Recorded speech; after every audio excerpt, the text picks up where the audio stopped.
Welcome to the Kitchen Remodel Made Easy podcast. I'm your host, Robin Johnson, and I can't wait to chat with you about one of the most exciting topics ever. Kitchen design, right? I mean, who doesn't dream of remodeling their kitchen? Friends, if you're looking to up-level the most important room in your home, I am so glad you're here. As an award-winning designer of over 20 years, kitchens are my absolute favorite room in the house. Join me to discover the latest design trends, color palettes, and what you should know when it comes to choosing a layout, cabinetry, appliances, and so much more. With hundreds of decisions to be made and thousands of dollars on the line, you won't want to miss an episode. Let's get started. Hey friends, welcome back. It's a cold February morning, and we just received 3 inches of snow over the weekend at the beach in South Carolina, which was crazy. This doesn't happen to us very often, so we had the best time enjoying it, and I'm thankful to be warm and to have power so I can bring this podcast to you today. So, we're going to be talking about a popular topic that comes up a lot in kitchen planning conversations, which is, can I design my dream kitchen while also thinking about resale value? And depending on how long that you plan to live in your home, this is definitely smart to be thinking about and thinking ahead. And obviously, the longer that you plan to live there, the more custom features you can include without concern. But if you plan to put your home on the market, say in the next 3 to 5 years, considering resale value is an important strategy. And oftentimes, homeowners kind of fall into one of two categories. First, they either only choose what they want and they completely ignore resale value, which is not good. Or two, they only design for resale value and end up sacrificing and living with a kitchen that they don't truly enjoy in the time that they live in it. So, neither of these is really a good strategy. What we're aiming for is the middle ground. You want to make smart, informed design decisions that will serve your life now and protect your home's value later on. So, in today's podcast, we're going to cover some important strategies of exactly how to do this, and we're going to cover what designing for resale should really mean, the important design elements of a kitchen that's primed for resale, and what materials make the biggest difference from a buyer's perspective. So, let's get started. Designing a kitchen for resale does not mean designing a kitchen without personality. This is a mindset shift I want you to think of. It means designing a kitchen with thought and intention. When people hear the word resale, I think they often see it as a big limitation.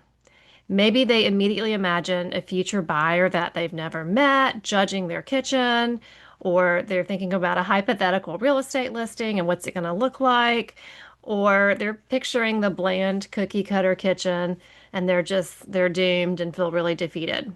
And that's not what resale is about. Resale is about removing friction, removing obstacles.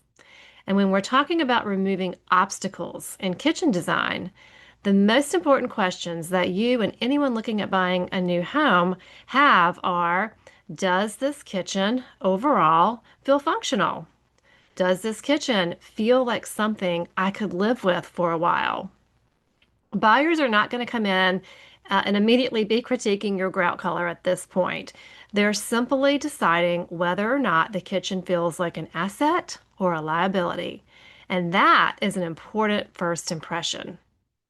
The more of an asset your kitchen, the stronger the resale value. Many buyers prefer to avoid immediate messy renovations and it makes kitchens that are updated highly desirable because all of the work has been done for them. So let's talk about what factors go into creating a kitchen with assets. First and foremost, if I could only control one thing in your kitchen, remodel for resale, guess what it would be? The layout. Because layout directly impacts how easily your home functions on a day-to-day basis. It directly affects the size of the kitchen and how many people it can comfortably accommodate. It is the number one factor of how easily a buyer can imagine themselves living in your home. So, choosing a good, solid layout is the best investment that you can make in pouring into future resale. Okay, moving on. The next big commitment, let's talk about cabinets. After layout, cabinetry is the next most important component affecting resale. Cabinets are expensive to replace, and buyers will be thinking, can I live with these? Do I like the color? Do the doors and the drawers feel solid? Do they look builder grade or custom? Unconsciously, they will notice things like the finished cabinet height, maybe moldings, lighting, and storage options. I'm going to share 3 ways that you can upgrade your kitchen with cabinets. Number one, you can replace your old dated cabinets with quality ones, obviously. This will instantly make your home feel more expensive. And even if you buy from, say, a factory or lower priced cabinet line, if they are designed well and thoughtfully, the impression will stick and they will look much more expensive. Number two, if you can't afford to replace your cabinets and have a good layout, just consider painting your existing cabinets. Now, to do this, I always recommend hiring a professional because painting cabinets is a skill and you can expect to pay anywhere from $1,500 to $2,500 depending on the size of your kitchen to achieve a fresh coat of paint. Now, here's just a little tip I'm going to throw in. If you're on a budget and you want to add molding to your cabinets, molding from a cabinet company is very expensive. So you can buy crown molding from a big box store just to match the crown that you have in the rest of your home, and then have the painter match it to the color of your cabinets, and it will save you a lot of money. And all of the molding in your room will be consistent and match. So that's a good tip. If you're a listener out there with dated brown cabinets, you know who you are. Painting can be a great option for you, and if your cabinets and hardware are in good shape, you can definitely consider that. But sometimes it's the door style that can date your cabinets. So look at that and think about is it worth painting or not? And you'll have to decide whether or not you want to paint or replace. And number three, the easiest way to update your cabinets is by simply adding new hardware for a fresh look and feel. Okay, let's talk about colors next. If you listened to podcast number 15 recently, where I covered colors and trends for 2026, your job is going to be to balance what's new and exciting with what will still be popular and exciting down the road when you're planning to sell your kitchen. So I suggest choosing neutral tones for the majority of your cabinets. Colors like warm whites, soft neutrals, and wood tones, well, they give buyer options. And you know the old saying that you always want to keep your options open. Options are good, so you want to go with something that's easy to work with. But make no mistake, neutral does not have to be boring. It can mean flexible, and that's an important distinction. If you've heard of the 60-30 tone rule in interior design, it means keeping 60% of the color of your room neutral or timeless.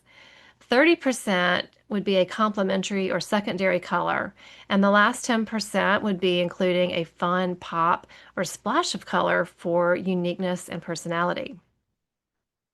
So in the kitchen, your perimeter cabinets would be the 60%. Your island, coffee bar, or pantry could be the 30%, and the 10% pop could be maybe in soft accents like rugs, bar stool fabrics, art, or even window treatments. This is thinking ahead and designing smart and with intention. And unless you are designing your forever home, I tend to stick to these principles with most of my clients because kitchen renovations are expensive. Now, don't get me wrong, I love color, I love navy and deep green kitchens and all of that, but I will say it takes the right homeowner and personality to commit to that. Next up, let's go over another expensive material that can be incredibly emotional for new buyers, and that's countertops. They're going to walk in your kitchen and imagine cooking on them, having to clean them, living with them every day, and all the things. Most buyers want countertops that they like and are easy to live with. And honestly, in today's market, solid surface has become more of an expectation than an upgrade. Granite has come down so much in price that the box stores have carried it for years, mainly because of the durability factor. And because of this, the majority of the market has moved away from granite to quartz, as I'm sure you know. On the higher end, people are already moving away from quartz to quartzite and other warmer colored stones with texture, stones that are honed. So, really, following a trend and trying to keep up with a trend is a moving target, and it can feel a little bit frustrating. My best advice is to choose something neutral, something soft, not bold, that is the best quality that you can afford. Upgrading your countertops adds instant value to your kitchen. It's also important to keep in mind the cleaning and durability factors, especially for families. Low maintenance is key. While marble is beautiful, it's not really a smart choice for a kitchen with young children, so do your research when it comes to picking out the best countertop. If you're thinking of remodeling in 2026, you have to get on the wait list to fast track and organize your project like a pro. My Kitchen Remodel Made Easy course is your guide to save time, money, avoid costly mistakes, and take your kitchen design to the next level. If you can't afford to hire a designer, you cannot afford to not buy this course. For less than the price of your new kitchen sink, it's only available a few times a year. Get on the wait list. Link in show notes below. Here's something that homeowners often get wrong. They overspend on appliances thinking that that will guarantee resale value. But the truth is, buyers care more about color, matching finishes among appliances, and the proper fit or scale when it comes to how the appliances fit with the cabinets in your kitchen. A cohesive appliance package feels higher end than a mix of fancy brands that don't relate to each other. An example of this might be going for a really high-tech refrigerator or steam oven that is more trouble than it's worth. If you have to take the time to learn how to use it, it's probably not going to get used for more than its basic ability. And also, while we're talking about appliances, just know that stainless steel is a given finish expectation today and not a luxury. So if you still have white appliances in your kitchen, consider upgrading them before putting your home on the market for maximum impact. Now, here is where I want to talk about how you can introduce some personal style and how that can be included in your kitchen. You should enjoy your kitchen. And the key is knowing how to incorporate style in places that can be easily updated. And one of those areas is lighting. Having quality lighting in your kitchen is important, and natural light is always wonderful. Well-placed overhead lighting is key, and cabinet lighting is a great feature. And in my opinion, pendant lights, well, they're an essential ingredient for kitchen style. Lighting is visual, emotional, and easily changed. You can consider updating and adding fun lighting to improve your home's resale value or for you to enjoy while you're living in it. And then, if you want, you can change it out, take it to your next home, or let the new homeowners enjoy it and do with it what they will. Another fun area is paint and wallpaper. So, the color that your kitchen has overall has a huge impact on the appearance of your kitchen. And again, going back to that 60-30-10 rule that I mentioned earlier, I'm going to recommend going with a neutral paint color for at least 60% of the room. Now, if you've known me for long at all, you'll know I'm a huge fan of wallpaper, and wallpaper is a great way to introduce color and personality into your kitchen in a selective location. A pantry is a prime spot. A bar area or even your backsplash could all be locations for wallpaper. If you do go with a wallpaper on your splash, think about, spills and anything else that you might need to cover it, maybe like with a solid sheet of clear acrylic if it's around um, cooking or an area with a sink. But if you decide to update your kitchen with a new coat of paint, just know that you're probably going to want to update your trim as well, as it will likely look dirty next to your super new clean walls, depending on the state of your trim. And then lastly, styling. These elements give character without permanent commitment for sure. You can style your kitchen with lots of unique accessories, cutting boards, candles, seasonal accessories, and artwork that can all reflect your lifestyle and your favorite colors. Next up, let's talk about some common resale mistakes. Of course, number one, designing around trends instead of longevity would be a mistake to avoid. Number two, sacrificing layout to save short-term costs. Not a good strategy. Going bold everywhere instead of strategically just creates a kitchen that has too much going on and it's hard for future buyers to work with. And fourthly, assuming that neutral means boring. Neutral without intention can feel unfinished, but neutral done well can feel very refined. So, designing a kitchen that sells, even if you're not planning on moving yet, is about foresight, not fear. You want to have a strong layout, thoughtful materials, and layer in personality wisely. You get to love your kitchen now and feel confident about your investment later, and that is the sweet spot. Homes with updated kitchens can sell about 8% faster than similar listings without them. And even smaller improvements like a new countertop, stainless steel appliances, or cabinet refacing can boost your home's value. And just know that homes with a renovated kitchen typically have an 85% return on investment, which is huge. So I hope if you're considering renovating your kitchen and you might be staying in your home for a long time, or you might be, you don't know where life's going to take you and you might be putting it on the market at some point in the future. I hope this podcast will help give you some ideas and ways that you can safely navigate and feel confident in coming up with a kitchen plan. If this episode helped shift how you think about resale, make sure you're subscribed and leave a review if you haven't already. It really helps other homeowners find the show, and I truly appreciate it.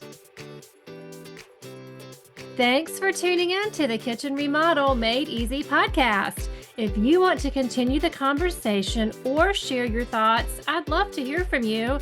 Head over to my Instagram page at Robin Johnson Interiors and send me a DM. If you're curious how to get started on your own remodeling journey, I have a free resource that you can download called the Kitchen Remodel Starter Kit in the show notes below, or you can head to my website and grab it there on the front page. Friends, if you enjoyed today's podcast and you can't wait to hear more, please leave a raving review to help others find me. And if you didn't, well, don't worry about it. Have a great weekend, and I'll be back soon for more kitchen design conversations.